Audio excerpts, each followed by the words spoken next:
A gravação começou. As mensagens de bate-papo também são gravadas. Deixa eu colocar meu fone Vou aqui. iniciar a gravação aqui, Carol. Gente, bom dia a todos e a todas novamente, nessa sala aqui da disciplina de Direitos Humanos. Hoje nós temos uma convidada especialíssima, colega de vocês, quer dizer, quase ex-colega, né?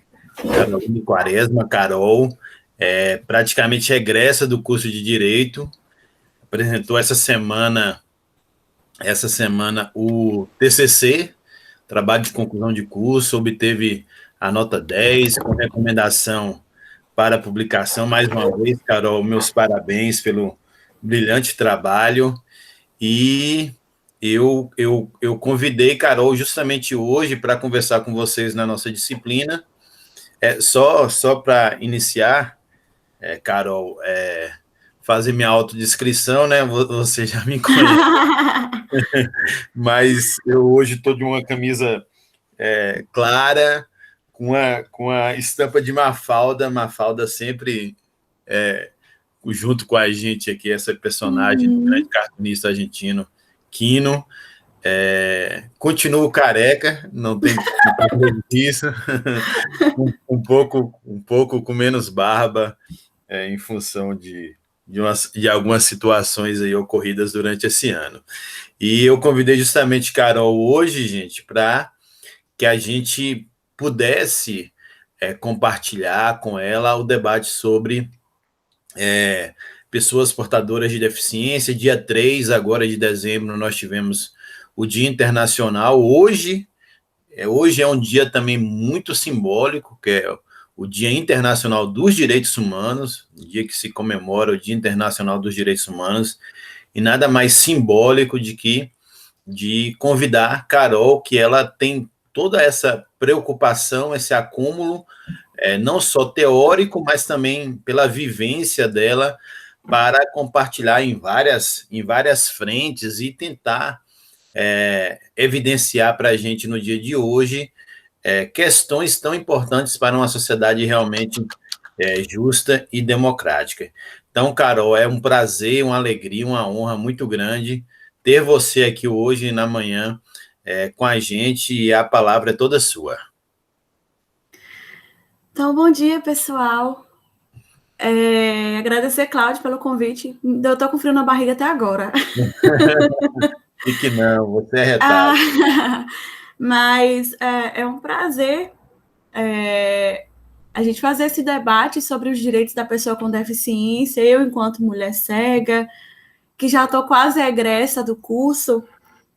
As minhas militâncias começaram aí na UESB também, através de reivindicações por acessibilidade, tanto arquitetônica como atitudinal, e a gente vai conversar um pouco sobre isso. Mas eu vou fazer também minha autodescrição, vai que tem alguém que tem algum tipo, que tem deficiência visual, né? Eu sou uma mulher de pele clara, de cabelo cacheado castanho, olhos castanhos também. Eu estou usando brincos de elefantinho, estou usando um macacão preto com amarelo com algumas estampas pretas e um fone branco. Estou levemente maquiada, quase nada. Só para acordar mesmo de manhã, a gente faz um rímelzinho para... Mas, assim, falar de pessoas com deficiência ainda é, para muitos, uma novidade. Falar sobre acessibilidade, falarmos sobre inclusão, falarmos sobre a inserção da pessoa com deficiência e até mesmo falarmos também sobre a invisibilidade, o capacitismo. Para muitos, isso é novidade. Muita gente pergunta assim, o que vem a ser o capacitismo? Aí eu vou começar conceituando para vocês o que é capacitismo. A gente tem, desde 2015, foi vigorada a lei que confere o Estatuto das Pessoas com Deficiência, ou LBI, Lei Brasileira de Inclusão. E o capacitismo é um tema relativamente novo, eu gosto de dizer isso, porque é o preconceito relacionado às pessoas com deficiência. Então, assim, desde que eu sou criança, há 30 anos atrás, já se existia preconceito relacionado às pessoas com deficiência. Só que, na época, ainda era tudo meio que maquiado ainda, ninguém sabia o que era preconceito, o que era discriminação, o que era bullying. Na época, meio que tudo era normal. Então, assim, já desde pequena, eu tive que crescer ouvindo coisas que atribuíam a minha limitação à minha incapacidade. Então, ela é cega, ela nunca vai poder constituir uma família. Ela é cega, então ela não vai poder fazer uma faculdade, porque ela é cega. Ela não pode andar sozinha, porque alguém vai assaltar, porque ela não enxerga. Então, assim, existem essas palavras, e sempre existiu, mas aí, na criação da LBI, na Lei Brasileira de Inclusão, veio essa preocupação em trazer essa nomenclatura do capacitismo, que é nada mais que atribuir a deficiência à sua capacidade de realizar qualquer tipo de atividade e também com relação ao padronizamento do corpo. Então, assim, tudo que é diferente, fulano tem um quadril menor do que o outro, ele não consegue fazer tais coisas, ou então ele é feio. Fulano é cadeirante, a cadeira de rodas não vai conseguir passar na porta. Então, assim, existe essa atribuição da deficiência também a algo diferente, que é a questão do corpo. Então, se a pessoa tem a paralisia cerebral, ele tem dificuldade na fala, ou ela, e aí o outro vai dizer, eu não consigo entender nada que ela fala, ela tem dificuldade na fala, eu não consigo entender, ela fala embolado. Só esse termo da pessoa dizer, fulano fala embolado, é um termo capacitista. É porque está atribuindo a deficiência dela por ela ser uma pessoa que tem paralisia cerebral, ela fala embolado, então, consequentemente... uma mosca aqui. Então, consequentemente, ela não vai conseguir realizar nenhuma atividade, porque ela fala embolado, porque ela é PCD, ela tem paralisia cerebral. E aí, quando a gente vai para a prática com relação ao capacitismo, até então eu não conhecia. Eu vim conhecer o capacitismo na pandemia, e olha que eu sou cega já há 30 anos. Mas por que eu vim conhecer o capacitismo na pandemia? Porque quando a gente fica dentro de casa, a gente fica procurando coisa para fazer, né? E aí, eu fiquei um tempo querendo escrever algo sobre a pessoa com deficiência. Algo que trouxesse algo inovador. E aí, procurando, assistindo muitas lives, eu encontrei o termo capacitismo. Eu falei, capacitismo? Como assim? O que vem a ser? E aí eu fui para as investigações, fui para a pesquisa, e estou escrevendo um artigo sobre capacitismo. Ainda não terminei, porque eu fui dar mais atenção ao TCC, mas eu vou terminar para poder publicar também esse artigo sobre o capacitismo. E lá eu coloco a minha realidade. Eu vou até abrir ele aqui para compartilhar um pouco com vocês. Eu coloco dentro dele a minha realidade, do que é que a pessoa com deficiência enfrenta nessa sociedade onde o diferente não é aceito, onde o ser negro não é aceito. Então, se o ser negro não é aceito, que é uma simples cor de pele, imagina a pessoa com deficiência. Imagina a pessoa que tenha artrite, que tem uma atrofia muscular. Essa pessoa não é aceita, essa pessoa é vista como um bicho. Então, a gente sente esse peso ainda dentro da nossa sociedade. A gente fala assim, século XXI, 2020, e principalmente agora nesse período pandêmico que se intensificou essa questão do capacitismo, essa questão do preconceito. Enquanto abre aqui, foi bom você abordar esse tema, Cláudio, porque também, Sim, dia 3 de dezembro, a gente comemorou o Dia Internacional da Luta pelos Direitos da Pessoa com Deficiência. Sim. E aí veio o 21 de setembro, que foi o Dia Nacional da Luta pelos Direitos da Pessoa com Deficiência. Sim. Aí dia 3 é o Dia Nacional, 3 agora de dezembro, e dia 13 é o Dia do Cego. porque eles atribuem a uma data religiosa, uma Santa dos Olhos e tal.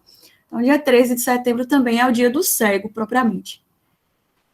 E aí, dentro dessas militâncias, inclusive do 3 de dezembro, é que foi discutida também essa questão de pessoa ou portador de deficiência. Geralmente era costume a gente chegar no lugar, as pessoas, ela é portadora de deficiência. Mas aí, através desses eventos e movimentos, desde de 1982, que vem sendo discutida essa temática sobre como denominar essa comunidade de pessoas com deficiência. E aí, primeiro veio, a gente era chamado de o deficiente, aí depois a gente foi chamado só de deficiente, e aí foi passando ao longo dos anos até se chegou no portador. Aí ficou um tempão com essa sigla, né, PNE, portador de necessidades especiais e portador. Então, sempre que a gente chegava no lugar, portador de necessidades especiais, ela é PNE. Então, o pessoal do movimento, das conferências, começou a ficar angustiado com essa questão do PNE, do portador de deficiência, porque existe o significado da palavra portador, que é você portar algo em mãos, né? Um exemplo, porte de celular. Fulano estava portando 3 celulares na bolsa. Se a gente abrir uma notícia, né? Entrou no sistema prisional portando arma. Então, é um porte. Você está levando algo consigo. E a deficiência não é um porte. Por quê? Eu não posso acordar e dizer assim, eu vou guardar minha cegueira para mais tarde. Então, eu não porto por isso, porque eu não posso tirar a minha cegueira a hora que eu quero. Seria massa se eu pudesse. Só para descontrair um pouco, seria da hora se eu pudesse tirar para assistir um filme em 3D, né? Mas, como eu não porto uma deficiência, eu sou uma pessoa com deficiência. E aí veio o debate da questão da personalidade, que também é um artigo expresso no Código Civil, que é o direito personalíssimo, direito ao nome, direito ao registro de nascimento. E aí foi algo que foi muito debatido também com relação a essa questão da pessoa. Antes de eu ser cega, antes de eu ser deficiente, eu sou pessoa. Então, a galera fez essa discussão e aí chegou o seu denominador comum de pessoa com deficiência. E aí, isso mais ou menos em 2008, que começou a ser vigorado. Eu lembro até de uma conferência, Cláudio, que nós fomos em Brasília, em 2013. Ainda era na gestão de Dilma, na época. Saiu ônibus daqui da UESB. Então, eu estava lá nessa conferência das pessoas com deficiência também, eu lembro da época. E aí, a Dilma, quando ela foi cumprimentar os deficientes, quando ela foi para a plenária, que a gente ia receber Dilma, foi aquela folia e tal.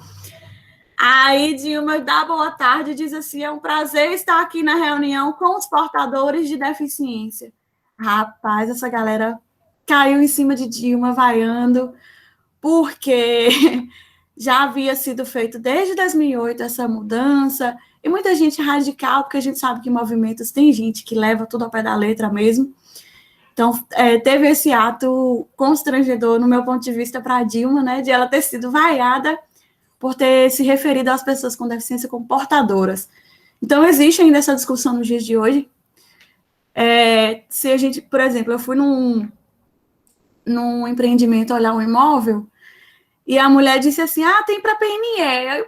Eu fiquei viajando, porque eu nem sabia mais que usava essa nomenclatura de PNE. E aí que eu vi que é porque tinha banheiro adaptado, as portas eram largas, tá, entendi. Mas, assim, jamais se deve referir a pessoa com deficiência como portador, né? Então, passando dessa parte de explicar o que é portador, gente, eu nem fiz slide porque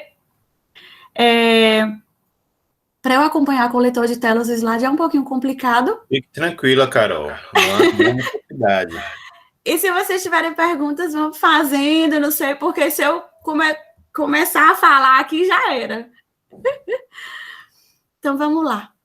Existe uma outra questão também muito evidenciada que está diretamente ligada ao capacitismo, que é a invisibilidade das pessoas com deficiência no aspecto social, dentro dos diversos setores da sociedade, e inclusive na faculdade. A gente vivencia essa invisibilidade.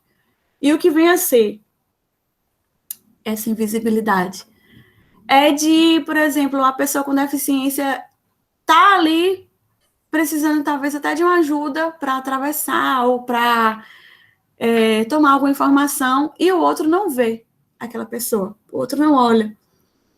Então, nós, pessoas com deficiência, ainda somos muito hostilizadas pela nossa sociedade.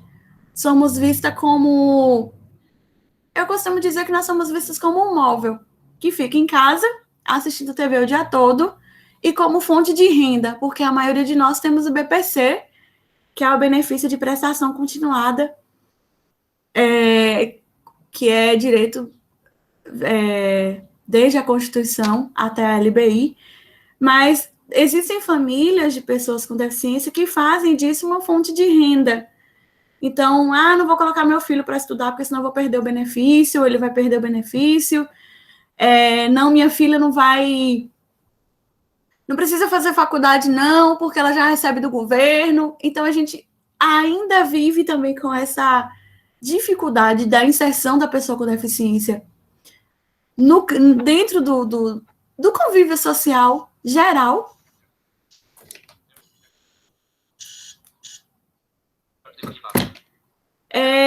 Por conta dessa invisibilidade, do olhar de que a pessoa com deficiência ela não tem voz, a pessoa com deficiência come o que a gente dá, a pessoa com deficiência veste o que a gente dá, ou seja, além dela receber o benefício, ela não tem direito a escolher suas roupas, ela não tem direito a falar o que ela quer, ela não tem direito a expressar. Eu vou só tomar um remédio aqui, gente, rapidinho. Espera que eu volto. Fica tranquila, Carol. Gente, daqui a pouco, quem quiser fazendo pergunta para Carol, interagir com ela, fique à vontade, tanto de preferência no microfone.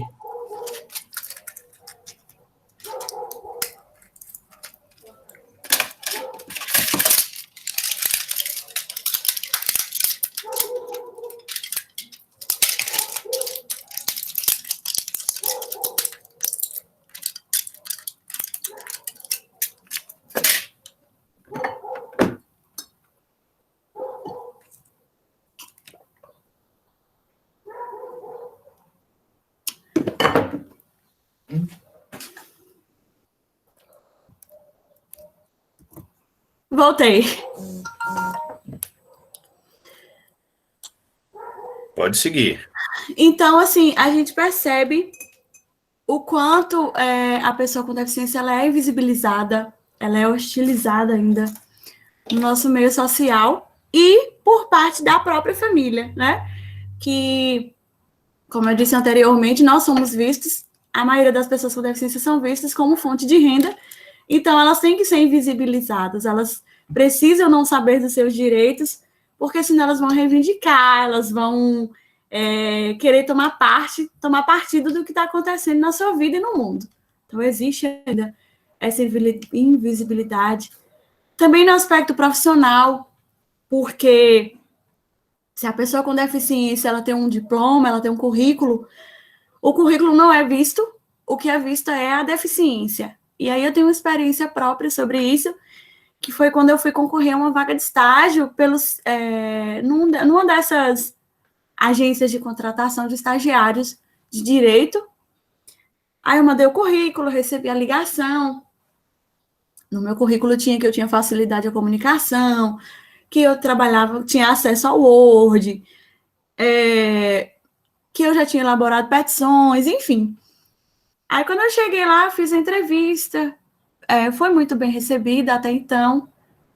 E aí, no dia seguinte, eu recebo a ligação dizendo que, nas seguintes palavras, Caroline, o seu currículo estava muito bom, eu percebi que você fala muito bem só que você tem deficiência visual, você é cega, e o escritório de advocacia, ele não está apto para te receber. Eu falei, mas como assim não está apto para me receber? Ah, não, é porque você tem deficiência, e aí vai ficar difícil para você acessar os processos, e TTT.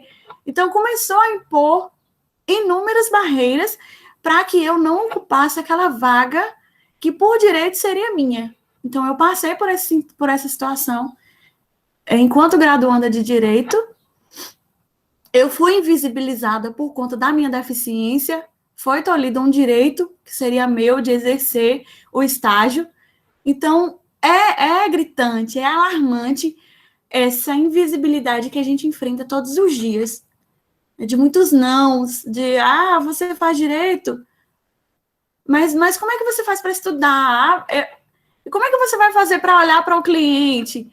Como é que você vai saber que o cliente está mentindo? Então, tem várias perguntas, porque assim, as pessoas atribuem muito o visual, né? Quem enxerga atribui muito o visual, se esquece até dos outros sentidos, e eu passei por essas situações e passo o tempo todo de ser questionada sobre isso.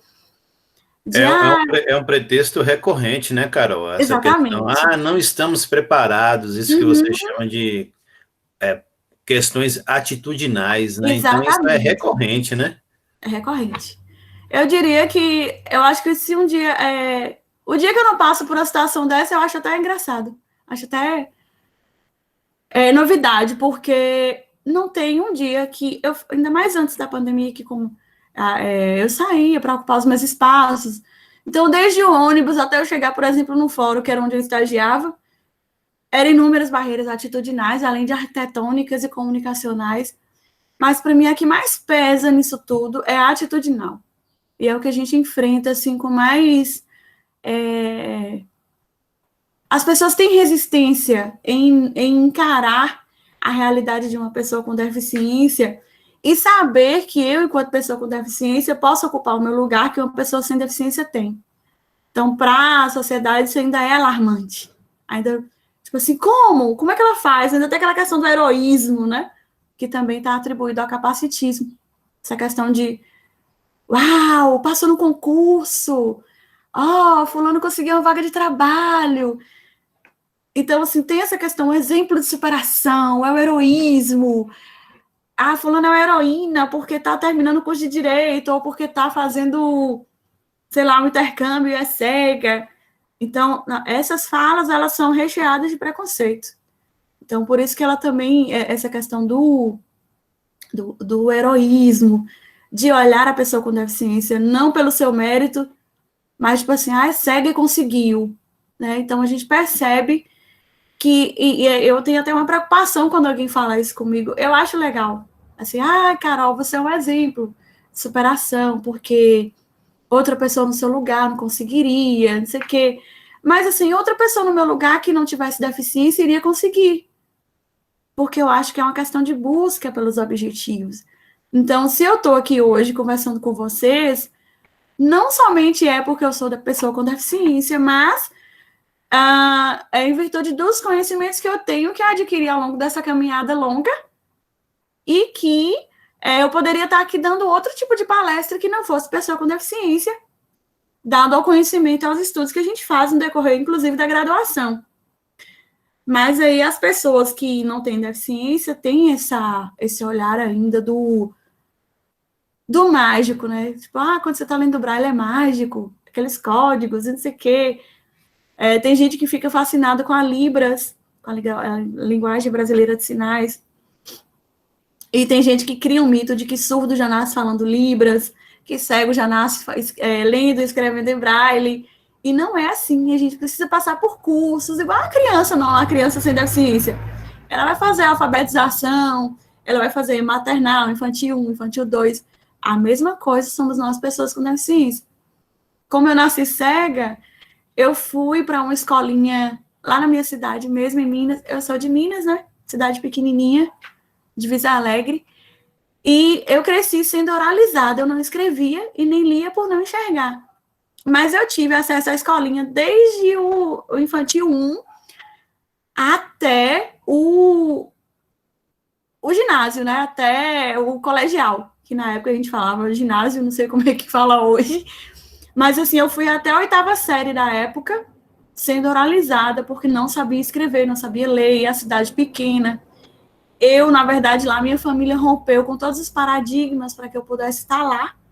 Era a única criança cega da região que estudava, daquela região ali de Minas. Quando o pessoal da superintendência chegava lá e via, eles ficavam admirados e tal, só que não procuravam um recurso para me ajudar. Então, assim, minha mãe, minha irmã foi, assim, foram precursoras na minha vida, foram fundamentais. Eu digo elas principalmente porque mãe já chegou aí até para a sala de aula comigo para gravar o que o professor estava dizendo. Então, a minha história sempre foi assim, de lutas diárias, de quebrar paradigmas, de quebrar preconceitos. E naquela época ainda era bem intensificado, tipo, 2004, 99. Era um período ainda que não se discutia claramente. E assim, nós não tínhamos o conhecimento, eu não sabia nem que existia Braille. Eu, com 9, 10 anos, não fazia ideia do que era sistema Braille, não fazia ideia do que era tecnologias assistivas, e também não fazia ideia do que era capacitismo, barreiras atitudinais, etc.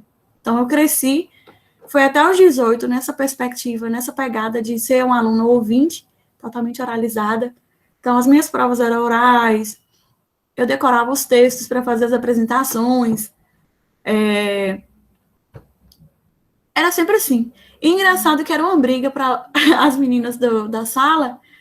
O dia que era trabalho de frente para ir para frente da sala, todo mundo queria que eu tivesse ao grupo, porque a minha memória, por conta de eu sempre ter tido essa metodologia de decorar tudo na época para poder apresentar, ninguém queria falar, só queria escrever e queria que eu falasse. Teve esse fato engraçado na minha infância. Aí, passando desse ponto, eu vim para a Conquista em 2008, ingressei na ACID, que é a Associação Conquistense de Integração do Deficiente, daqui de Conquista, e só então que eu comecei a ter acesso às tecnologias assistivas, ao uso da bengala e ao Braille. Aí, em 2009, eu voltei para o ensino médio, fui para o colégio modelo, aí terminei o ensino médio lá, e depois fiz o Enem, ingressei na UESB em 2012.2. Mas, assim, a minha vida foi toda pautada em quebrar paradigmas. Eu chegava nos lugares com minha mãe, criança ainda, e aí as pessoas... ela é cega e tal. Amanhã não, ela é uma pessoa normal. Não é o olho dela que vai torná-la diferente das outras. Então, minha mãe sempre foi... Acho que é por isso até que eu sou assim, que a gente vai convivendo, vai vendo. E minha mãe sempre foi de brigar, de lutar pelos direitos. Tanto meus, como de Karine, os de Wigner, meu irmão. Então, assim, minha família sempre foi muito motivadora nesse sentido da inserção mesmo, e da luta pelos nossos objetivos. Passando dessa parte de invisibilidade, eu já entro na questão da barreira atitudinal, que vai estar justamente linkado, e Cláudio já até fez uma chamadinha. O que vem a ser a barreira atitudinal? Existem vários aspectos, várias situações que, se a gente for pontuar aqui, consiste em barreira atitudinal.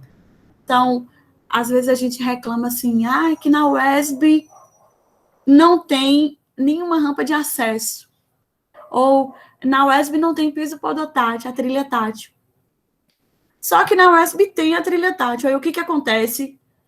Uma pessoa bem inteligente que viu o piso tátil no chão para a moto no meio da pista tátil. E aí vem uma pessoa com deficiência e se vê bloqueada, porque quando a bengala bate ali e percebe que tem um obstáculo, a gente não vai poder avançar. E aí você descobre que é uma moto ou que é um carro. Aí o que acontece? Vem a indignação, vem o ódio, porque se o piso tátil está ali, ele tem uma finalidade. Mas aí as pessoas sem deficiência acham que o piso tátil, que aquelas bolinhas ali, aqueles pontinhos compridos, são para tornar a calçada mais bonitinha. É uma decoração que está ali no passeio, que está ali no estacionamento. E não é. Aquela trilha ali, aquela guia é para a gente que tem deficiência se localizar, para poder não se perder. Por exemplo, para entrar ali na UESB, na biblioteca, tem a trilha tátil até a porta da biblioteca, e aí lá dentro vai ter o piso emborrachado, que também faz tem o mesmo objetivo da pista tátil, que é de nortear a pessoa com deficiência. Só que aí lá no foyer da UESB, e o que é curioso é porque do lado de frente, quando a gente entra para a biblioteca, para o foyer da biblioteca, tem o núcleo de acessibilidade. Só que sempre acontecem eventos ali e as pessoas não se importam em tornar aquilo acessível. Então, já aconteceu várias vezes de eu tropeçar em placas ali dentro, fotos espalhadas, e aí tem aquelas varas, né, que seguram os suportes ali das fotos, e de todo mundo tropeçar, e já teve caso de gente se machucar mesmo, por conta de materiais, de coisas que são colocadas no meio ali daquele espaço, sem uma prévia comunicação, sem procurar o núcleo, sem saber que ali são atendidas pessoas cadeirantes, pessoas cegas, e que necessitam daquele espaço livre para poder estar melhor se locomovendo. Então, isso já é um tipo de barreira atitudinal, que também vai estar ligada diretamente ao capacitismo. Uma outra barreira atitudinal, eu encontrei, inclusive, agora quando eu fui votar no segundo turno, que foi quando eu cheguei na minha sessão, de não ter um fone de ouvidos para que eu pudesse exercer o meu direito de cidadania, porque lá na urna tem um sistema de voz. Claro que eu levo meu fone sempre, ainda mais agora em virtude da pandemia, mas se houvesse outra pessoa com deficiência visual que não tivesse levado o fone, mas na urna tem braille, sim, mas se na urna tem os dois mecanismos, a gente quer utilizar os dois mecanismos, braille e voz. E se a pessoa com deficiência não sabe ler braille? Então, tem todas essas questões. Então, perpassa pelas barreiras atitudinais. Entrar ali para poder, primeiro, assinar o nome. Não tem um assinador para a pessoa com deficiência visual poder se localizar no papel. Não tinha um fone de ouvidos. Então, aquilo ali foi uma barreira atitudinal gritante, no meu ponto de vista. Pessoas despreparadíssimas, porque a forma de como lidar, de como falar com uma pessoa com deficiência. Então, a gente percebe o despreparo em receber. Cadê seu acompanhante? Não vim com acompanhante, porque meu pai foi votar na sala do lado, eu entrei para votar na minha sessão. Então, assim, quer dizer, eu já, nessa altura do campeonato, adulta, tendo que ir votar com um acompanhante. Até quando que nós, pessoas com deficiência, vamos ser vistas, né, com uma babá carregando a gente o tempo todo, um cuidador. Então, é um tipo de barreira atitudinal, dentre tantos outros. Quando a gente vai, por exemplo, numa loja, e já aconteceu isso comigo, de ir numa loja e a pessoa ficar tentando me vitimizar, a atendente. Eu fui uma vez numa ótica comprar um óculos escuro, e aí a mulher, eu ia morrer se eu soubesse que eu ia ficar cega, eu ia dar uma depressão, não sei o que. Essa mulher foi falando coisas ruins, eu falei, gente, eu vou sair daqui. Falei, moça, pode guardar os óculos, eu não quero mais, não. Então, assim, eu por ser cega, as pessoas, ela vive na escuridão, ela vive no isolamento. Eu estou vivendo no isolamento agora por causa da pandemia, mas do contrário, eu não vivo em isolamento. Eu tenho as minhas atividades normais, eu pratico atividade física, eu faço 1001 coisas no meu dia e sou uma mulher com deficiência. Sem falar, Carol, é interessante você colocar essa questão atitudinal e como ainda no imaginário das pessoas, você coloca essa questão da loja, né? Mas isso pode acontecer em qualquer espaço, público ou privado, de como o imaginário das pessoas, sobretudo relacionado a pessoas cegas, ainda há uma relação com a pessoa que está pedindo mesmo, né, com o ato de pedir uma esmola, né, então, só o simples ato de você falar, por favor, me ajude, né, no sentido de auxiliar, como qualquer pessoa, né, faria, a pessoa já pode, no imaginário, imaginar que a pessoa está pedindo uma ajuda financeira, né? Então, mais uma perspectiva atitudinal. Atitudinal. Isso aconteceu, Cláudio, inclusive com meu namorado, ele é cego também, e ele foi ao supermercado lá no bairro que ele mora, e aí ele queria um item da prateleira que esses mercadinhos pequenos a gente não consegue, né? Ter acesso. Quer dizer, em nenhum supermercado a gente que tem deficiência consegue ter acesso. Essa é uma outra barreira lamentável, que a gente não tem essa autonomia. E aí ele chegou no caixa e falou assim, eu tô precisando de ajuda. Aí antes a pessoa não quis nem perguntar, pois não, o que você deseja? Aí a mulher tirou um monte de moeda e colocou na mão dele. Ele falou assim, Carol, era muita moeda, acho que devia dar uns 5 reais de moeda ali. E aí eu falei, ele contando, né? E aí eu disse a ela que não era dinheiro que eu queria, pelo contrário, eu estava ali para comprar. Eu estava ali como um cidadão que tinha direito de comprar, de fazer a minha compra e de voltar para casa com algo para comer.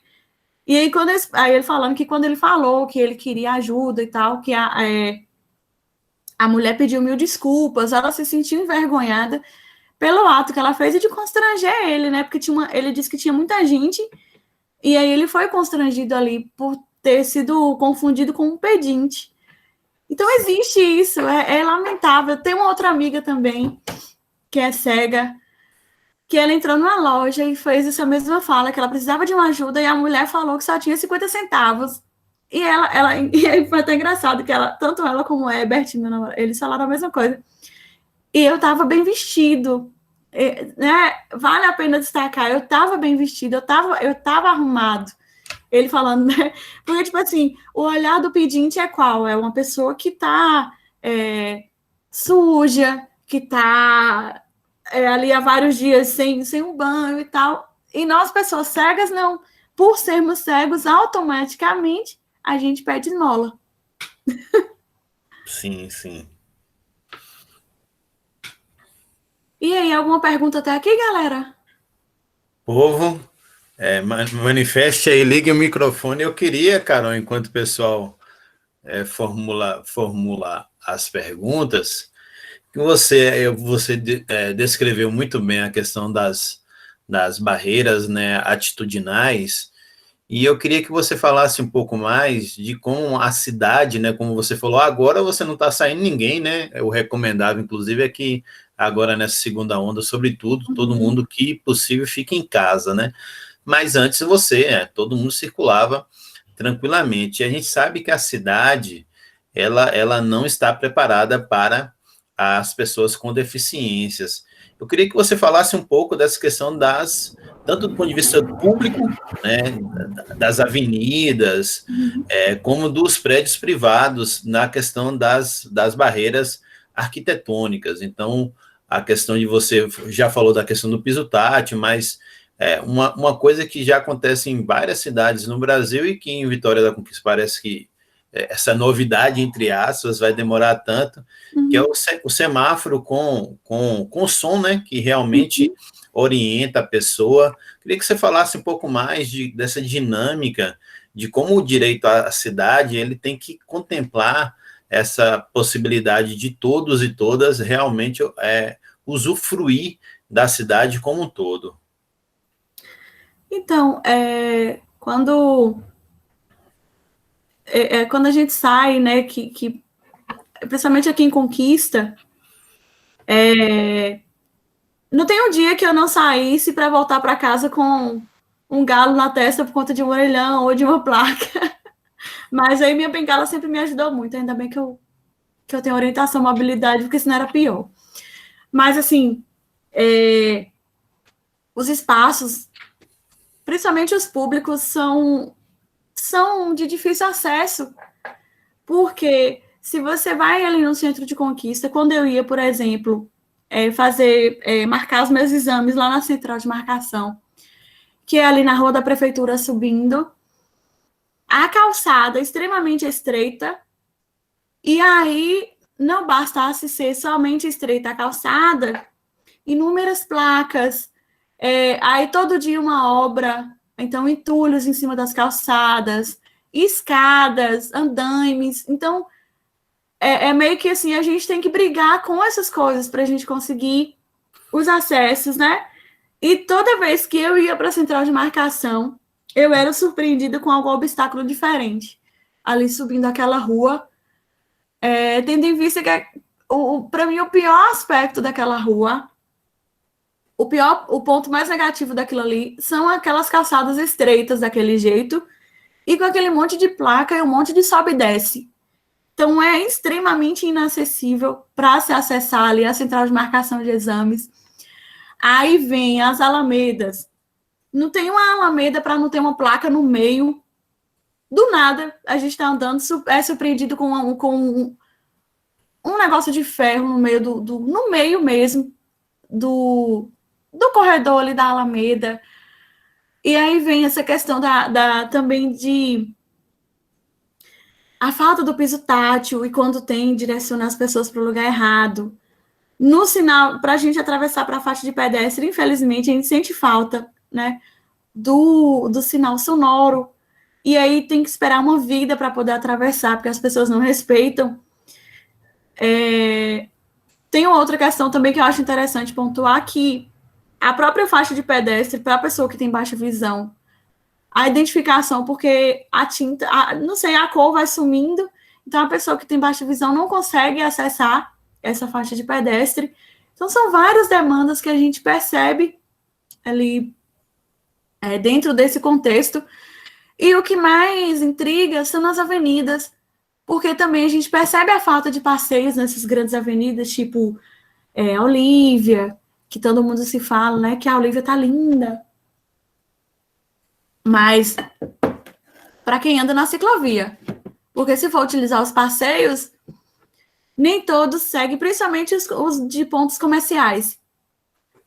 Tem cadeira, mesa de bar, nos passeios, falta piso podotátil, coloca pisos extremamente lisos, que pode ocasionar um acidente, inclusive para pessoas idosas. Sim. Pisos ali que qualquer molhadinho a pessoa escorrega e cai. Porque, assim, eu até falei isso na live com as meninas ontem. A acessibilidade, ela não é só para mim. Ela não é só para o cadeirante.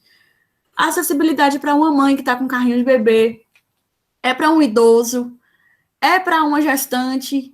Porque se uma gestante pisa no piso liso daquele e cai, ela pode até perder o bebê. Mas as pessoas não pensam nisso, né? Então, são aspectos que precisam, de fato, ser revistos.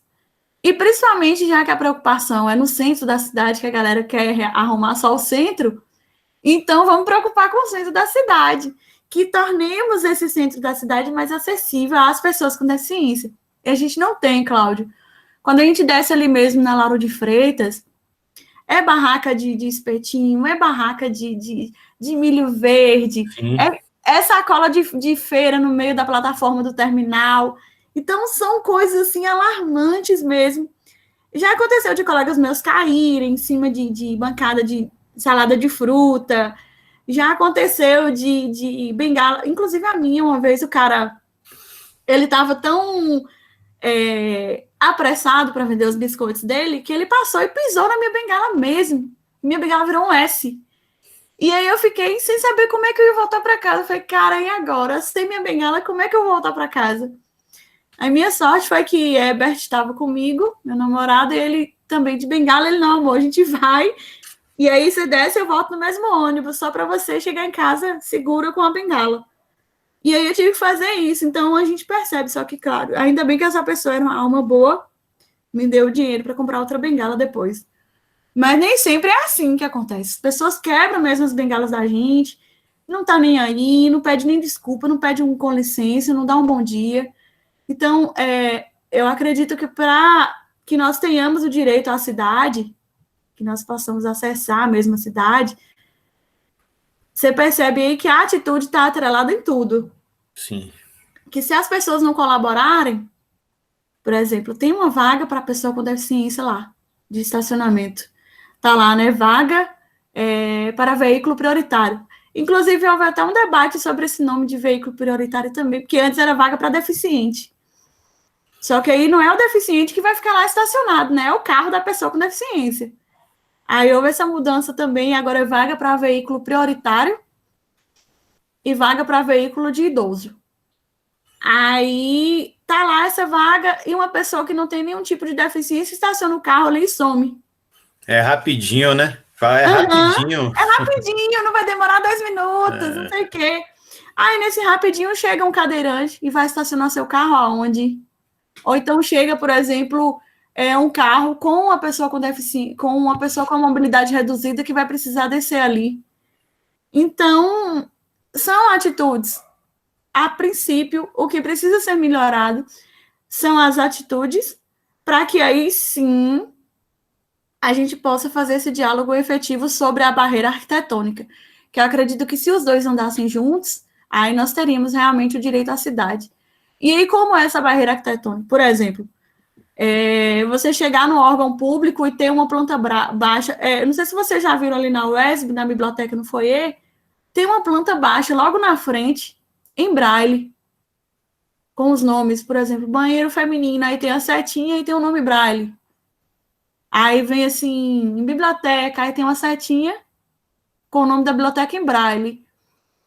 Então, esse mapinha, ele norteia a pessoa com deficiência que nunca foi naquele espaço. A pessoa com deficiência que sabe ler o braille, ele vai se nortear através daquela planta. E quando a gente chega nos setores públicos, não tem. Quando a gente chega nos órgãos de saúde, toda vez que eu vou fazer exame laboratorial, eu tenho que ir com alguém. Eu tenho que ir com meu pai, eu tenho que ir com minha irmã. Por quê? Não está preparado. Não tem ninguém para informar, para receber uma pessoa com deficiência. Os painéis que estão lá para falar as senhas, o volume está no mudo. Não tem volume. Está lá, o painel está com sistema de voz, mas ninguém escuta. Então, são situações adversas que a gente, se eu for citar aqui, a pessoa surda chega para fazer uma consulta, não tem um intérprete de Libras no setor público nem no privado. A pessoa surda chega num fórum da vida para poder para ir para uma audiência ou para dar entrada num processo. Essa pessoa não tem um intérprete de Libras, essa pessoa não tem uma legenda no painel para poder se nortear dentro dos diversos órgãos públicos. Então, precisa-se efetivar um diálogo do que a pessoa com deficiência precisa para ter acesso à cidade e do que as pessoas sem deficiência precisam fazer para tornar efetivo esse direito à cidade para nós, pessoas com deficiência. Infelizmente, ainda não tem. E aí, aqui em Conquista mesmo, eu fiz até parte, inclusive, eu estava até pegando com você na época agrário, Cláudio. Foi, eu me lembro. E eu fiz parte do planejamento do Plano Diretor Urbano de Conquista representando a CID. Justo. E foi muito questionado. E o que eu voltei mais indignada para casa foi o dia que eu não sei se aquele cara ele era engenheiro, não lembro. Ele me perguntou qual era o recuo que seria utilizado para colocar um piso tátil no passeio. Eu falei, rapaz, eu não estudo engenharia, eu não estudo arquitetura. Eu acho que quem tem que saber isso é quem estuda essas matérias, quem faz engenharia, quem faz arquitetura. Eu sou graduanda em Direito, então isso eu não vou saber lhe responder. Ah, mas você está aqui reivindicando. Eu falei, sim, eu estou reivindicando o que tenha. Eu estou reivindicando que as rampas sejam, que não sejam íngremes. Eu estou reivindicando que os estacionamentos sejam amplos. Mas quem tem que entender de normativa para que isso seja efetivado são vocês, claro, que estão na elaboração do projeto. Então, a gente percebe a ignorância. Ele era engenheiro, ele é engenheiro, Carol.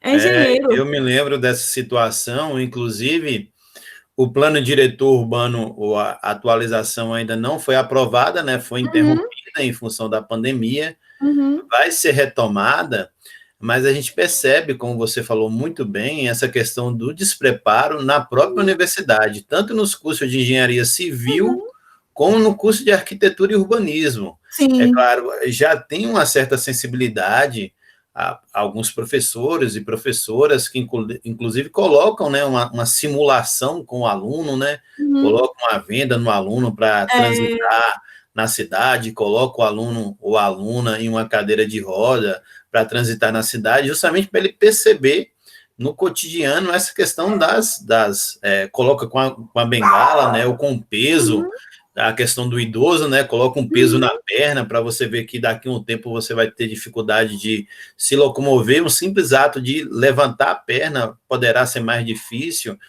mas ainda muito distante a realidade na universidade, da sensibilidade com a prática. Então, como você falou, né, é assustador como um engenheiro ou um arquiteto ele se coloque na situação que é o reivindicante, a reivindicante é que tem que apresentar as normas, geralmente são normas técnicas da BNT, padronizada, e ele era que falar, não, aqui a gente já vai e aceitar, assim, é uma estratégia de defesa, né, inclusive. Exatamente. Eu sei que nesse dia eu saí de lá muito chateada, porque ficou assim, ele queria meio que colocar o movimento da pessoa com deficiência numa situação constrangedora, conflitante. Só que eu consegui que isso repercutisse para ele. Eu falei, não, mas quem está... o grosso entendimento, né? Quem está se passando por ridículo aqui é o senhor. Por quê? Eu não sou especialista da área. O especialista da área aqui é você que está elaborando o projeto. Então, para quem ouviu minha fala na época, conseguiu entender claramente o que eu queria passar. E aí depois, tanto é que eu fiquei algumas vezes sem querer ir de novo, porque eu fiquei muito chateada. Tipo assim, eu falei, cara, o que a gente está fazendo? O que eu estou fazendo aqui? Eu estou perdendo tempo, porque assim, eu estou reivindicando coisas e eles não estão sequer dando a devida dimensão. Estão falando de ciclovia, estão falando de rotatórias e estão esquecendo da nossa acessibilidade. E aí, sempre quem vai na linha de frente desses movimentos, a gente recebe bombardeio de tudo que é lado, mas a gente tem que ir pronto também para bombardear. Então, eu sempre fui com as demandas, de tal lugar assim, não está tendo rampa. Aqui a gente pode perceber que esses degraus aqui para subir, para acessar essa praça, não é necessário, porque todo mundo precisa acessar uma praça. Não é só quem tem boas pernas. Todo mundo precisa ter acesso a uma praça. Toda criança precisa ter acesso a um parque. E não tem, Cláudio. Eu não percebi no PDDU de Conquista essa preocupação com a acessibilidade arquitetônica para as pessoas com deficiência e idosos. Não percebi mesmo.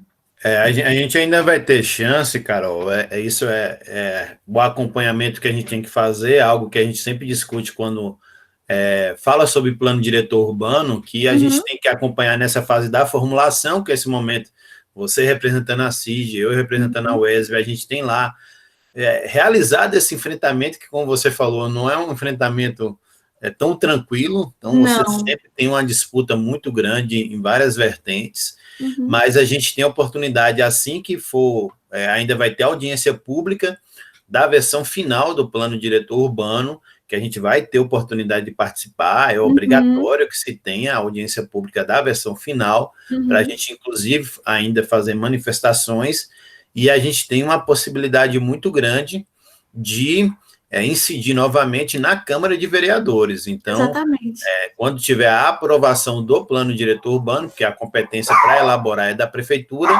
mas a competência para aprovar é da Câmara de Vereadores. Então, lá na Câmara de Vereadores, mais uma vez, aí a UESB, a CID, a gente tem condições de fazer uma pressão para que a gente possa ter realmente um plano diretor urbano que seja realmente acessível.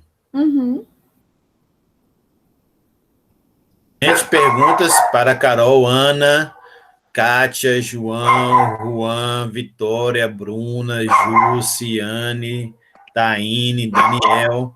Ana abriu o microfone ali. Isso. Bom dia a todas e todos. Tenho uma pergunta para a Carol. Quer que eu faça a primeira descrição da foto? Porque, no caso, estou com a câmera desligada. Pode fazer. Então, eu sou uma mulher de pele negra, só que um pouco mais clara, que o pessoal chama de moreno ou de pardo. Cabelo liso preto, comprimento médio. Estou vestindo uma blusa branca e o fundo é branco também. Ok. Estou levemente maquiada também. A questão que eu tenho é de como você percebe que atitudes poderiam ser feitas ou que medidas poderiam ser tomadas para que seja reduzido até extinto a invisibilidade em relação à pessoa com deficiência. Eu acredito que, antes de tudo, é o conhecimento.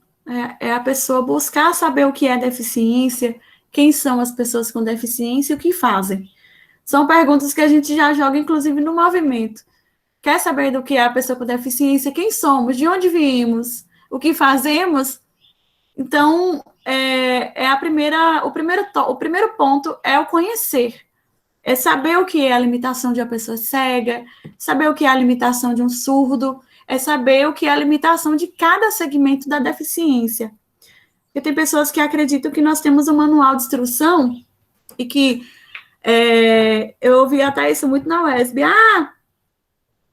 Mas com o Joselito eu fazia assim. Joselito foi um outro, ele é advogado hoje, ele é egresso da UESB, cego também. E aí eu entrei no curso logo depois dele. E aí tinha professores que falavam assim, mas com o Joselito era assim. Com o Joselito era assado. Não, mas eu não sou Joselito. Né? Eu não tenho o mesmo ritmo que ele tem. O meu ritmo é diferente, o meu jeito de aprender é diferente, como de qualquer pessoa que não tenha deficiência. Então, nós não temos manual de instrução. Então, o primeiro ponto é conhecer sobre a pessoa com deficiência. E aí, conhecendo sobre a pessoa com deficiência, sabendo das possibilidades de como tornar o acesso, por exemplo, uma pessoa, um amigo me convida para ir na casa, essa pessoa sabe da minha deficiência. Então, o que ela vai fazer? Ela vai tornar a casa dela mais acessível para que eu possa chegar.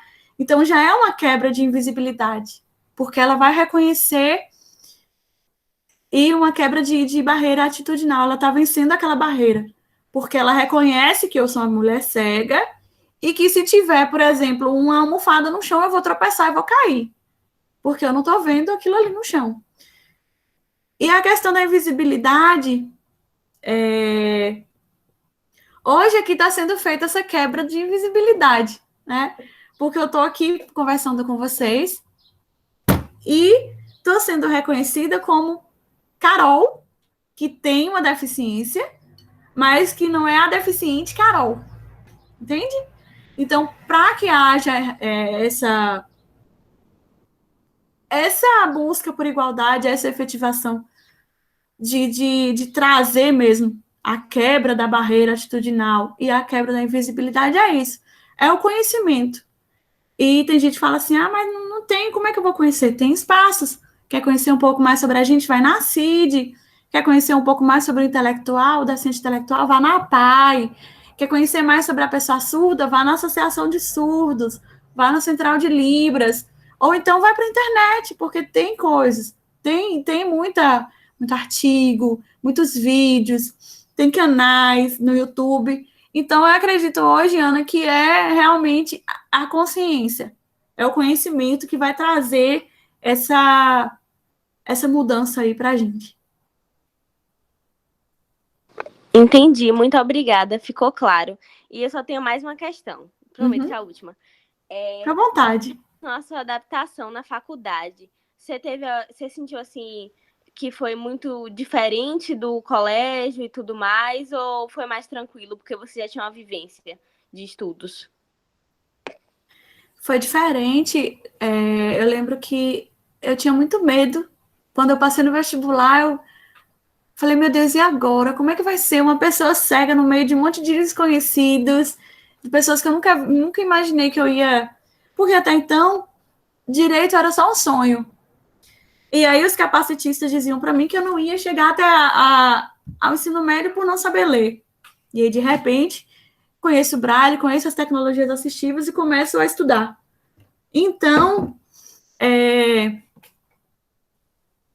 quando eu terminei o ensino médio, que já tinha feito amizade com todo mundo no modelo, era muito bom. O modelo era minha casa. Eu chegava, ia lá na secretaria, cumprimentava todo mundo.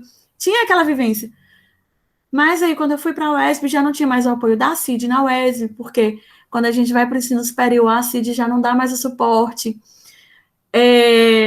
Não conhecia ninguém, inclusive no núcleo de ações de acessibilidade, eu não conhecia ninguém lá. Então, eu tinha medo. Aí eu chegava a falar com meu pai, eu tô com medo, e agora e tal? Ele, não, vai dar certo.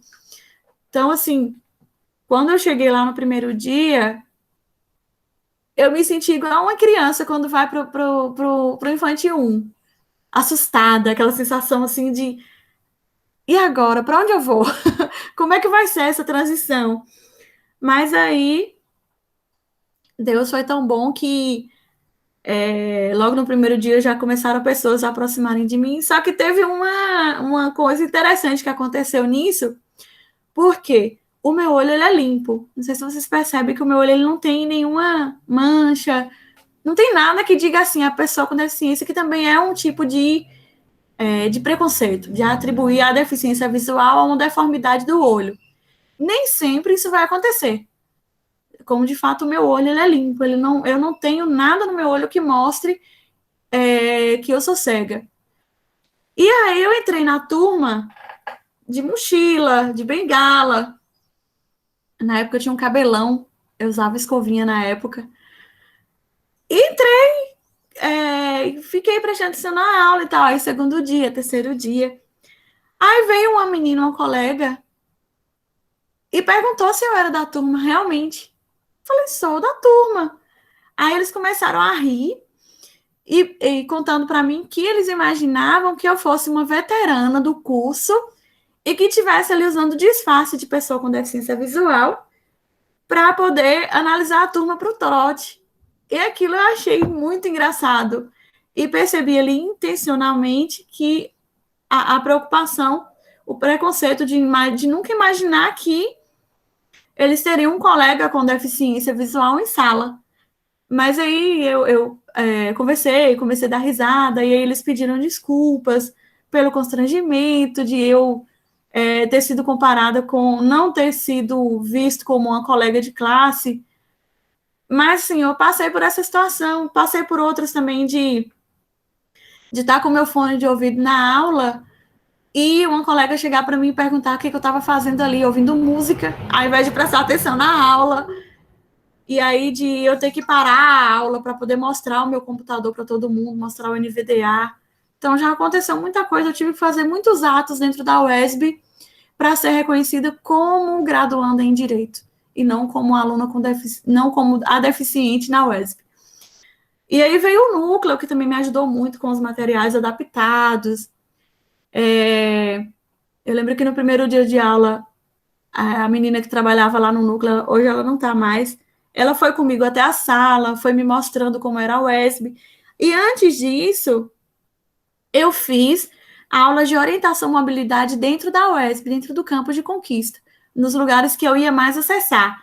Então, eu fiz aulas de orientação à mobilidade no módulo da biblioteca, eu fiz aulas de OM no módulo da cantina, dos quiosques ali do lanche, eu fiz aulas de OM também no nosso módulo de Direito e na antiga reitoria.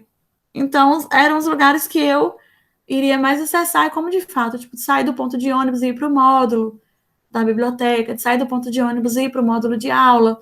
Então, eu tive esse processo antes de entrar na UESB dessas aulas.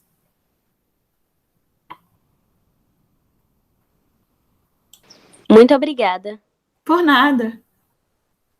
Obrigado você, Ana. Carol, quem mais quer fazer pergunta para Carol? Aproveite aqui essa visita ilustríssima de Carol aqui na nossa turma de Direitos Humanos. Não é todo dia. Carol é extremamente requisitada, faz parte também da Clínica de Direitos Humanos da UESB. Então, aproveitem para fazer perguntas. E eu queria até, Carol, enquanto tem outra pergunta, de também falar como essa questão da mudança, né, da questão atitudinal, ele é um processo. Você falou muito bem da questão do fone, né? De como o professor, a professora em sala de aula, ele fica incomodado, né? Com essas situações de fone de ouvido. E como para a gente da classe docente é um aprendizado, né? A gente compreender, ter a sensibilidade de mudança de paradigma, mudança de modelo mesmo, né? Desde a questão da disponibilidade de material, a questão do fazer a prova, né? De perceber que o fato de você estar usando o computador é um ferramental de auxílio, né? De resolução da prova, e não ali uma possibilidade, né? tem professor que fica muito mais preocupado com a prova do que com o processo de ensino-aprendizagem, professor e professora. Eu já passei por questões, por exemplo, de professor ficar olhando o tempo todo para a tela do meu computador para ver se eu estava realmente na prova ou se eu estava fazendo consulta. Pois é, para você ver, né? Que coisa. É uma pessoa insegura. Aí, com certeza, é uma pessoa extremamente insegura, inclusive da sua situação em sala de aula, porque, na verdade, o computador. E desconhecer a realidade de um aluno e de uma aluna como um todo, né? Porque o aluno e a aluna, quando quer pescar, pesca, independente de você independente de você estar com o computador ou não. É engraçado, cara, os alunos ficam relatando nesse momento de pandemia, né? De como tem professor aplicando prova objetiva de casa e fica na frente do computador olhando o tempo para ver se todo mundo responde e não pesca, e depois que chega as notas são todas iguais, né? E o professor ainda acha, ele se engana que está fazendo um bom trabalho. Exatamente. O foco, né, nessa mudança de paradigma, que o foco é o ensino-aprendizagem. E o computador, ele, na verdade, está ali auxiliando. Então, esse processo de aprendizagem, de mudança atitudinal, como você colocou muito bem, eu compreendo de fato que ele é um item indispensável para que você ocorra, para que você tenha, de fato, as mudanças em outros aspectos, na questão arquitetônica. Então, esse aprendizado, que é uma via de mão dupla, ele é tão importante para você quanto para a gente também. Como você falou, não é uma receita de bolo, não é a mesma coisa que a gente pensa, que a gente discute com você, com o Jade, e com outros alunos. Tem Glânia, né? Que também Jorge Walter agora também, né? Que tem também um pouco de deficiência visual, que está lá no 4º semestre. Então, é essa questão de você ter essa sensibilidade e que nem sempre, como você falou, né, o professor, a professora tá aberto para esse tipo de situação. Exatamente. E assim, Cláudio, o que me deixa mais... Eu fico muito instigada, assim, a querer fazer. Sempre quando eu, nas salas, eu não sei se você percebia isso, que eu sempre deixava o notebook já ligado. Então, assim, eu gosto de já... O professor já chegou ao pró. O primeiro dia de aula, eu vou me apresentar. Eu sou Carolina, eu tenho deficiência visual, comigo funciona... Eu acho que eu fiz isso contigo. Com certeza. Eu me apresentei para você, falei, professor, meu nome é Caroline, eu sou cega... Então, para as atividades, para mim, se eu trazer a prova no pendrive, entregar material com antecedência, a gente teve esse diálogo.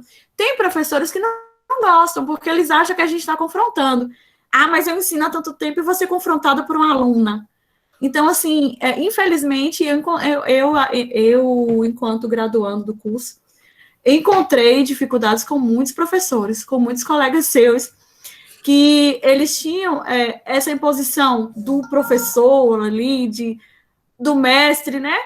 E, assim, eu, por ser aluna com deficiência, de não poder trazer uma nova metodologia de ensino, queria viabilizar o meu direito, porque eu digo assim, que eu uso o diferente para ser igual. Então, se o meu colega estava lá com o vadimeco aberto no Código Civil, eu estava com o meu notebook aberto no Código Civil. Não era um caderno, não era um livro. Mas, assim, eu estava igual, de forma diferente.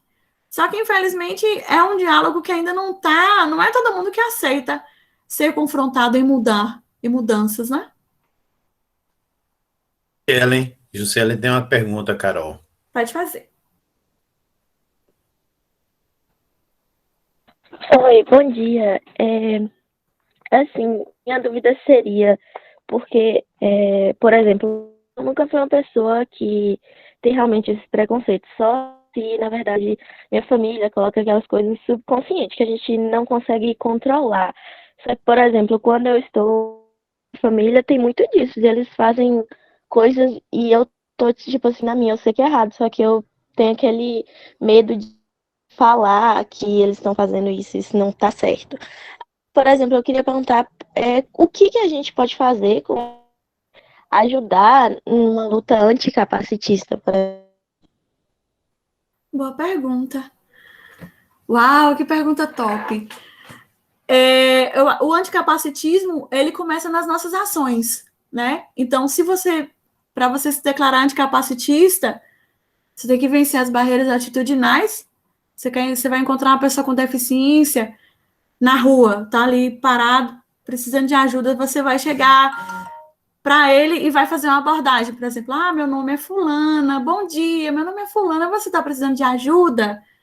Então, você já está vencendo, você já está rompendo uma barreira atitudinal e quebrando um paradigma. Aí você abre o diálogo com a pessoa com deficiência, por exemplo, suponho que seja eu. Aí eu digo, bom dia, eu estou precisando sim, eu posso segurar no seu braço, porque é assim que conduz uma pessoa com deficiência visual. Aí você já tem aquela noção, já pode sim, no braço ou no ombro, onde você quiser. Então, já é um primeiro passo. E quando você fala dessa questão dos diálogos, de sua família, das pessoas que estão à sua volta, é você trazer dados, é você mostrar, não, mas a pessoa com deficiência ela é capaz, sim, não é a cegueira que vai delimitar. Eu conheço pessoas com deficiência que fazem isso, isso e isso. Elas são capazes. Então, é você construir um debate seguro dentro daquilo que você acredita. O anticapacitismo, ele é tal como o antirracismo, né? Que a gente diz, não, mas o negro, ele é capaz, sim. O negro não é a cor da pele que vai fazer ele perder o emprego. Então, é a mesma coisa do anticapacitismo. É a gente militar na causa de que toda pessoa com deficiência tem a sua capacidade, e isso não está atribuído ao seu corpo, isso não está atribuído à sua visão, isso não está atribuído à sua fala. Ótimo. Mais alguma pergunta, gente? Nós estamos nos aproximando do nosso horário da aula. Se não tiver... Opa! Levantou a mão ali. Kátia, pode fazer sua pergunta, Kátia. Bom dia, Caroline. Bom dia, professor e colegas. Na verdade, não é uma pergunta. É que muita gente não sabe que a Libras é a segunda língua oficial aqui no Brasil. Uhum. E, de vez em quando, a UESB abre alguns cursos de Libras que são muito interessantes. Eu tive a oportunidade de participar de um e gostei muito. Então, era só isso. Espero que abram mais quando terminar a pandemia, né, gente? Abre sim, o núcleo sempre está... Porque a UESB, na verdade, ela faz o estudo da Libras. É um curso mais básico, né? E aí vai subindo os níveis e tem sido muito interessante. Muita gente tem conhecido a Libras através do núcleo da UESB. E também nós tínhamos o Braille. Eu era professora de Braille, Islânia também, monitora de Braille. Só que aí, quando eu comecei a escrever o TCC, eu não tive como dar continuidade, porque trabalho monográfico a gente sabe que toma tempo, e no meu caso mais ainda porque tinha que adaptar livros, tinha que buscar PDFs, aí eu suspendi temporariamente as minhas turmas de Braille, mas a gente tem esse trabalho de conscientização ali dentro da UESB muito forte, e, inclusive, Cláudio, na disciplina minha de Direitos Humanos, na época eu peguei com o Fábio Félix, e o meu grupo, eu queria ficar com acessibilidade. Sim. E aí eu consegui ficar com acessibilidade, aí lá a gente fez o seminário, colocamos as dificuldades enfrentadas e tal. E isso foi no Salão do Júri. E a gente sabe como é que é o Salão do Júri, o acesso para chegar, né? As escadas, para subir para ir para frente, para apresentar, tem mais uns degraizinhos. Então, o que eu fiz? Eu levei uma venda e uma bengala maior, e no final da apresentação, eu fiz um ato com o Fábio. Coloquei a venda nos olhos dele, ele ficou extremamente cego, sem ver nada, e ele teve que descer que sair do local de apresentação e ir até a parte térreo, sair do módulo do Salão do Júri. Sim. E aí foi uma experiência muito legal, que todo mundo foi junto e ficava direita, esquerda, vai devagar, cuidado com o degrau, não sei o quê. Então, assim, teve aquela vivência, e aí eu lembro que no dia ele relatou sobre que ele ainda não tinha tido esse olhar das dificuldades enfrentadas por mim todos os dias, de ter que subir aquelas escadas, de ter que deparar com um balde de lixo, porque o pessoal da limpeza estava fazendo seu trabalho ali. Então, dentro dessas ações que o núcleo também faz isso, quando a gente está na semana de integração, a gente faz esses trabalhos também de entrar na sala e falar um pouco sobre as deficiências, conscientizar também os colegas, porque eu acho que todo mundo, não só os docentes, mas os discentes, precisam passar por esse diálogo, principalmente quem vai estar em classe com os alunos. Claro. Né? Nem todo mundo é assim como eu, porque, como eu disse, deficiente, ele não tem... A pessoa com deficiência não é um bolo, não é receita de bolo. Então, nem todo mundo vai ser falante como eu, de já falar como é que precisa ser lidado comigo. Tem aquela pessoa com deficiência que está passando ainda pelo processo de aceitação. Então, tem vários aspectos que precisam ser analisados. E aí, realmente, a gente vai ver essa efetivação, né, dos direitos que está lá na nossa linda Constituição, está também na LBI, que está escrita lindamente, mas que a gente percebe, e eu já deixo uma crítica aqui, que a gente tem vivido um desgoverno, tanto na esfera federal como na municipal e na estadual. A gente vive esse desgoverno de cortes de direitos, de cortes de lutas que nós estamos aí há anos militando por direitos. Quando a gente consegue, vem o desgoverno, quer tirar, como agora o exemplo desse novo decreto da educação especial, que é totalmente segregatista, que a gente percebe o retrocesso, porque se a gente falar de escola de cegos, isso era lá no ano de 1800, 1920. Século passado, né, Carol? Passado, e aí isso está voltando para os debates. Eu fico muito frustrada enquanto militante da causa em ver que o retrocesso está aí e que as pessoas estão apáticas, não estão fazendo nada para que isso não aconteça, né? A gente está vendo tanta coisa, tanta política pública sendo jogada pelo ralo e as pessoas estão apáticas, não se movimentam. Então, por isso que eu sempre falo que nós, pessoas com deficiência, que estamos na militância, somos vistas como chatas, repetitivas, mas é um trabalho de formiguinha, né? Não é da noite para o dia. Com certeza, Carol. Eu acho que o momento agora, ele tem essa tarefa de educativa, né? Sobretudo a universidade, quando ela, inclusive, mesmo em momento de pandemia, se coloca para além dos muros da universidade, inclusive muros virtuais, ela vai ter justamente essa responsabilidade de estabelecer um processo emancipatório de crítica, de reflexão na sociedade. Você está corretíssima quando aponta que nós vivemos uma conjuntura no Brasil hoje extremamente adversa.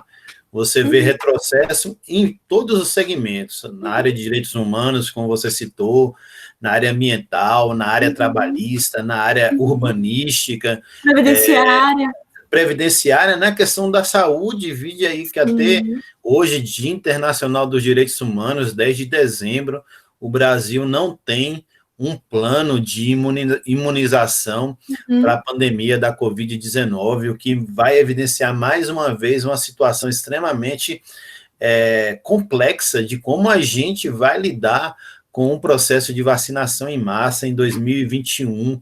Então, essa irresponsabilidade de um processo negacionista, de todo um processo de negação da ciência, negação do Estado, como você bem situou, sinaliza para a gente que tem essa sensibilidade maior, a tarefa de não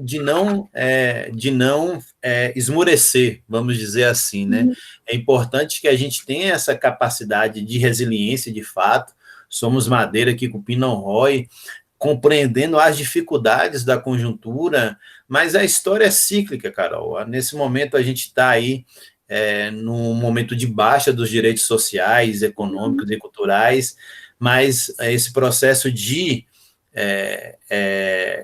como o nome já fala, esse processo, né, histórico, ele vai, com certeza, não há mal, não há ódio que dure para sempre. Então, esse desgoverno, essa desdemocracia, ela tem dias contados, talvez alguns anos, é bem verdade, mas não vai durar para sempre. E é preciso que a gente tenha essa capacidade utópica, não no sentido irrealizável, mas no sentido do horizonte histórico de transformação. E é isso, né? Eu acho que a sua vinda hoje, no dia tão simbólico para a gente, dia 10 de dezembro, dia que se comemora o Dia Internacional dos Direitos Humanos, é justamente para consagrar essa perspectiva da luta, né, da luta cotidiana. Eu acho que a perspectiva de uma luta, tanto do ponto de vista da mudança da prática, mas do ponto de vista teórico mesmo, da acumulação intelectual que você evidencia aqui, e mostrar para a gente justamente que é possível a gente fazer todo esse processo de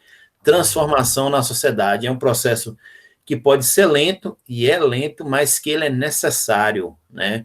Não há escapatória do ponto de vista de um modelo de padrão civilizatório.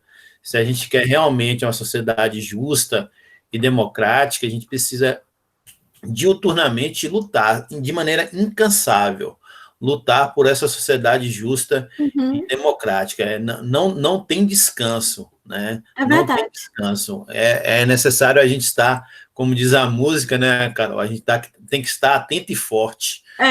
Atento e forte. Então, Carol, eu gostaria de, mais uma vez, agradecer imensamente sua presença no dia de hoje. Estamos encerrando a disciplina nesse dia 10 de dezembro, como eu já falei, uma data especialíssima com a sua vinda aqui. Agradecer a oportunidade dos alunos, das alunas. Nós tivemos um momento presencial da disciplina, depois a retomada pelo ensino online, e o objetivo aqui foi justamente propiciar uma produção de conhecimento. A academia tem essa tarefa, mais do que a transmissão de conhecimento de maneira automática, a produção de conhecimento. Eu espero, sinceramente, não é uma disciplina que como o Carol falou aí, é uma disciplina que é dada por vários professores, Fábio Félix já lecionou, Maria Helena já lecionou, e não é uma disciplina que eu leciono de maneira regular, mas para mim foi um prazer enorme estar aqui com vocês durante essa convivência nesse ano tão diferente, né, tão complexo que a gente está vivendo de pandemia. E eu espero que a gente possa galgar, com todo o debate que nós tivemos aqui de maneira fraterna, de maneira solidária, de maneira responsável, uma verdadeira transformação na sociedade de maneira vindoura. Então, Carol, muito obrigado mesmo pela sua presença aqui, e até a próxima. Você pode se despedir dos seus colegas, quase ex-colegas, né, Carol? Agora quase. Hoje eu vou até fazer minha última atividade na UESB, que é uma atividade de economia daqui a pouco. Viva! Então, gente, muito obrigada Obrigada, Cláudia, pelo convite. Para mim foi uma honra, porque eu fui aluna desse mestre em ambiental e agrário. Tem uma bagagem, assim, que se a gente puder, a gente fica o dia todo ouvindo, não quer parar de ouvir. Muito obrigada, Cláudia, pelo convite, obrigada pelo reconhecimento. Obrigada a vocês que fizeram perguntas. Eu espero que eu tenha conseguido passar um pouco para vocês sobre o anticapacitismo, a gente possa ficar juntos aí nessa luta diária de vencermos e rompermos esses paradigmas. E tem outros aspectos que, se eu fosse pontuar aqui, a gente não iria sair agora, que vem a questão da violência, que também é relacionada às pessoas com deficiência, na moral, na dignidade, na parte psíquica. Então, a gente enfrenta tudo isso, mas eu costumo enfrentar tudo isso com um sorriso largo e tenho a certeza de que vivendo nessa utopia, de que um dia vivendo nessa utopia de que a esperança de que há esperança, de que um dia a gente ainda vai poder se reunir para comemorar que nós estamos tendo a acessibilidade de fato, nós estamos tendo direito à cidade de fato, e que nós estamos tendo direito à democratização. Então, galera, muito obrigada. Bom curso para vocês. Ainda tem um pouquinho de chão aí, mas bom curso e que vocês sejam muito bem-sucedidos na carreira, naquilo que vocês seguirem adiante. Gratidão, Carol. Gratidão, turma. Até a próxima. Tchau, tchau.